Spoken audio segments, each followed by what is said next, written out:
Hi guys, Mitchell here from giffgaff, and today I have the unboxing of the Motorola E5 budget smartphone sent to me by giffgaff.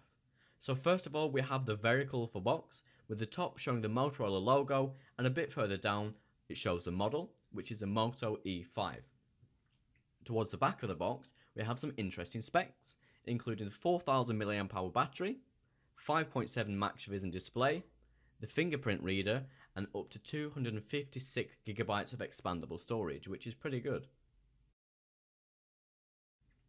So onto the inside. Straight away we have the Moto E5 itself, and on the back of that device we've got the large 13 megapixel camera and fingerprint reader just below.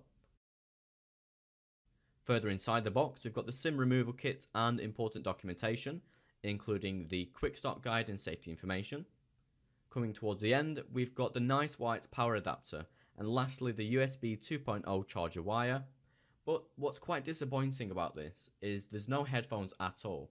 So if you want to listen to music, you're going to have to buy your own, but hopefully the phone itself will make up for that. Be sure to check out the link in the description for the review and keep your eyes out for that. Bye!